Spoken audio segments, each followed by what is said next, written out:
almost done.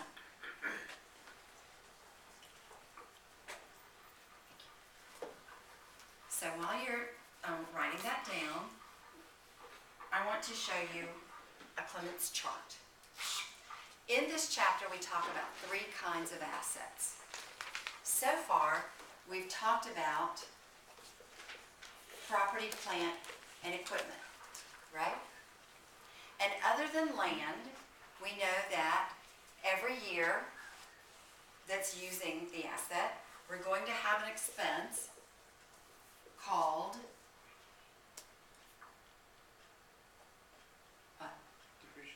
depreciation.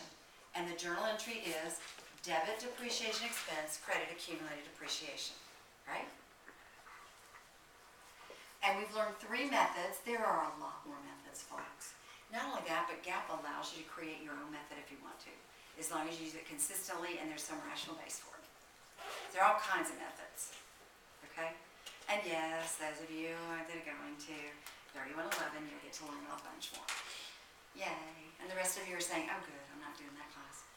All right, but what are they? What are the 3 methods you know? Straight line, Units of production, and double declining balance or declining balance. Yes? But we also, and there are 3 characteristics of these assets. What are they? 3 characteristics. Tangible. last longer than a year. More than a year. And you use them. Okay. Well, we also have the next section, and I'll do it in their order. We also, at times, have natural resources. This would be, the best example here in Central Florida is phosphate. Okay? There is, more than likely, there is phosphate in that, underneath that grass outside. Because that's just what Central Florida is phosphate land. But it's not significant enough for them to excavate it. It will cost more to get it out of the dirt than it would benefit them to sell it. Are you with me? But there's phosphate in most dirt in Central Florida. So when a big company like Mosaic buys up a big chunk of land, okay, they are doing so, and they're going to mine it because they believe it is rich in phosphate, which is used in all kinds of products, detergents and stuff, okay? It's highly valuable, phosphate. And so when they buy that chunk of land, they're buying 2 things, dirt and phosphate. And what they want to do is get that big, giant machine that gobbles up the stuff, okay? You know, the big earth mover thing, right? And puts it, and it dumps it into a railroad car, right? Dumps it into a railroad car. And it takes it, or a semi or something, and takes it to a place, okay, where they use machines, and they take the dirt away from the phosphate. I don't know how they do this. All I know is they do. They have to separate the dirt and the phosphate, and there are machines that do it. And then, theoretically, they put the dirt back on the train, and they take it back to the hole, right? And they refill the hole, okay? But remember, digging to China, it will never fill the hole up, besides the fact that they've taken stuff out, so it won't fill up the hole. So the EPA says, nay, nay, you are not leaving that ugly hole. So what they have to do is make deeper holes and put water in them and fishies. And they call them lakes. They're not. They're phosphate pits. Christina, Oak Bridge, grasslands, phosphate pits. They are not lakes. Just FYI. Not only that, but when you build a house on it, they have put dirt back onto that land, which is why a lot of times the houses will settle. Doesn't mean you have a sinkhole underneath. When you have a sinkhole, it goes this way. When you have phosphate land and you build on it, if they're not careful about preparing the foundation, it goes that way. You see? Because it's, are you following? It just cracks. The foundation cracks. Most foundations in Florida have cracks in them.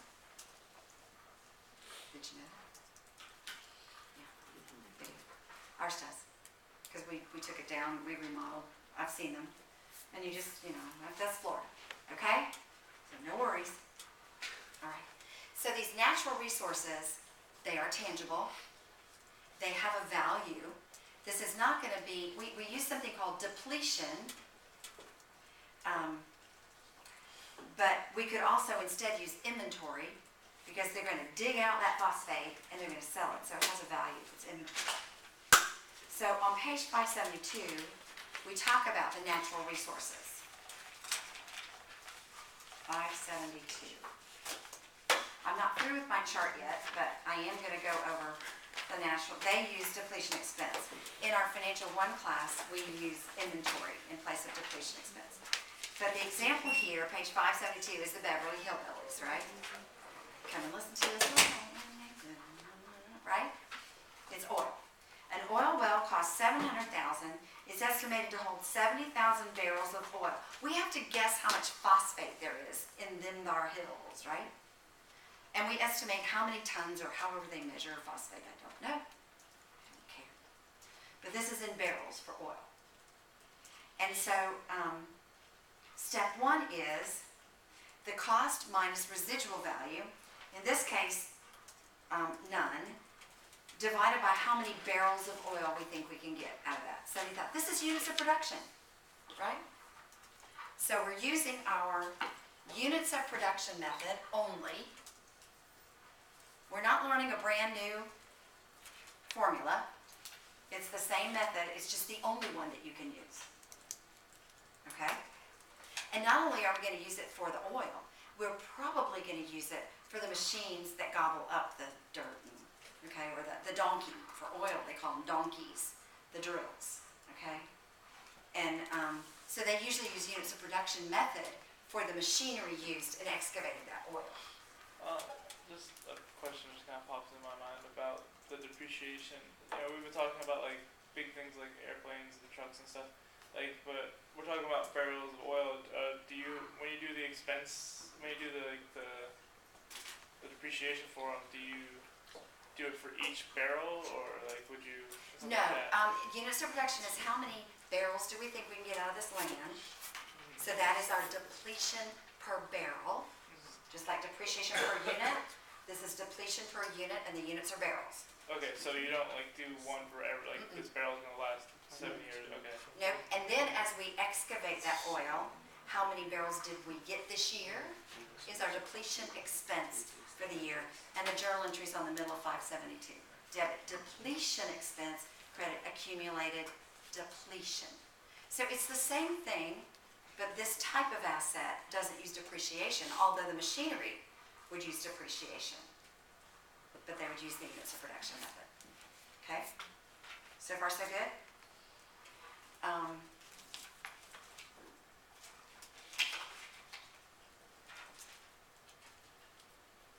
Short exercise 11.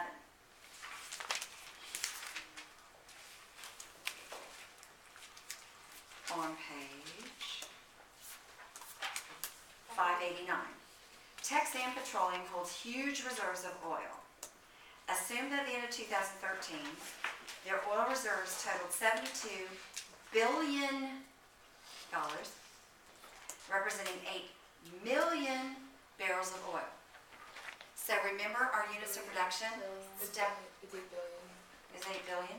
Yeah. Ooh, 8 billion, okay, so I didn't have enough zeros in there. So 72 billion divided by 8 billion would be $9 per, yes, per barrel.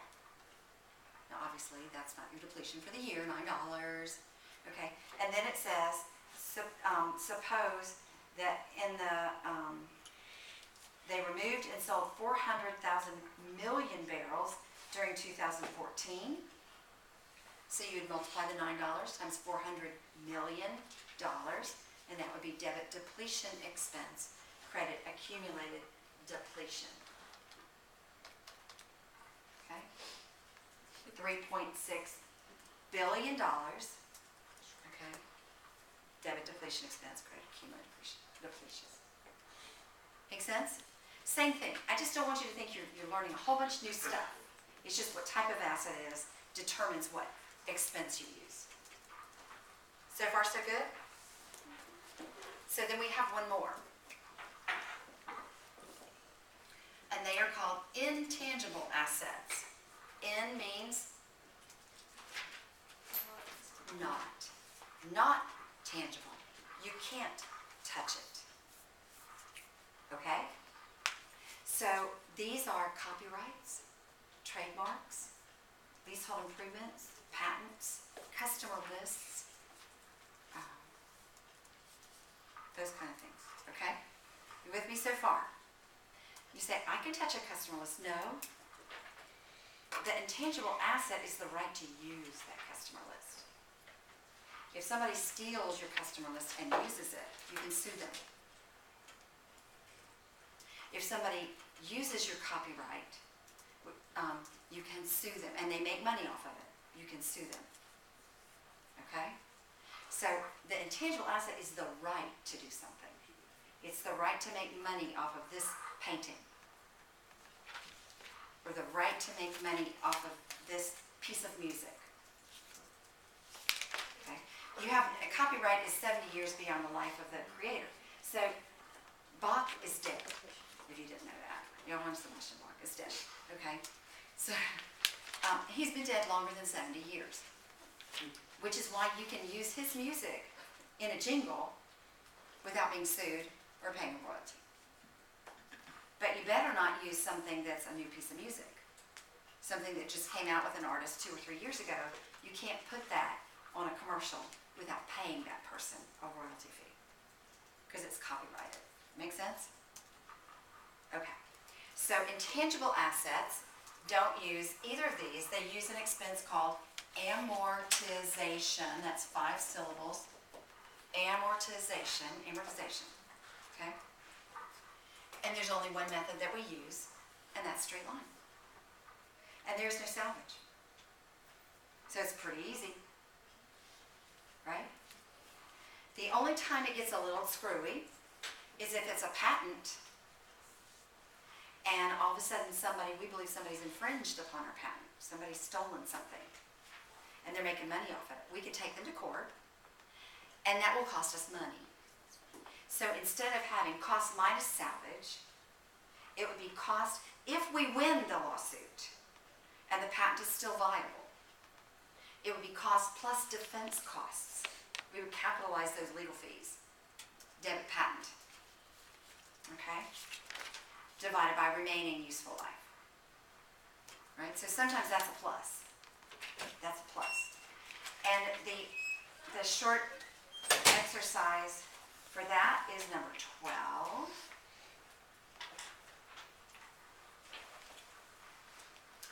On October 1st, 2013, I'm back on page 589, Sagi Company purchased a patent for $80,000. Although it gives legal protection for 20 years, we only think it's going to be useful for 5 years. Why? Why do you think it's only useful for 5? We've got it legally for 20. Why? Expires. No, it doesn't expire for 20. Will they update it? You're almost there. Why? All the obsolete and It'll be obsolete. Somebody will come up with a substitutable product, and they will start making it, and so our patent won't be worth anything. Okay? And so we're going to use the shorter of the legal life or the useful life, but even if the legal life is shorter, it would be equal to. Okay? So the most it's going to be is the legal life. The least it's going to be is a smaller number, because if we think it's only useful for 5 years. So journalizing the patent, debit patent, that's the name of the asset. Credit cash, $80,000. Okay? At the end of the first year, debit amortization expense.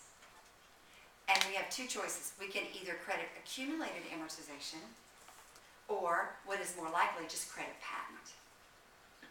We don't have to have a contra asset for the patent. It means something to show building $2 million less accumulated depreciation $500,000 is $1.5 million. That gives some information. But patent $2 million minus $500,000 doesn't really give any information. You see? Just shows you've had it sometime, but nobody knows how long. So most of the time they just credit patent instead of accumulated amortization. So what is the difference here? We can only use straight line It's called amortization expense, and we don't have to, although it would be acceptable on a test. You don't have to use accumulated amortization, you can go straight to the asset for the using up piece of it. Any questions so far? Page 576 shows you how to report our intangible assets. Talks about it.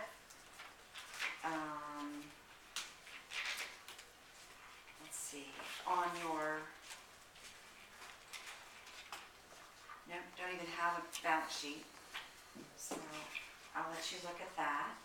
There's one last thing, and that's the asset turnover ratio, page 577. So any questions about this? Right? If you kind of know this, then it helps, I think, to do the problems in the chapter, in this chapter. Okay, finally then, our one ratio is the asset turnover. Now this is not like picking up your assets and turning them upside down. Just like our inventory turnover was not turning our inventory upside down, and our accounts receivable wasn't turning those upside down, right? It's how often do you sell your assets, asset turnover. What you've got is you've got this many assets valued at this many dollars, and you want to do your best to crank out as many sales as you can given that level of assets, right? So you want this high. It's how many sales could you crank out of your assets. And so on page 577,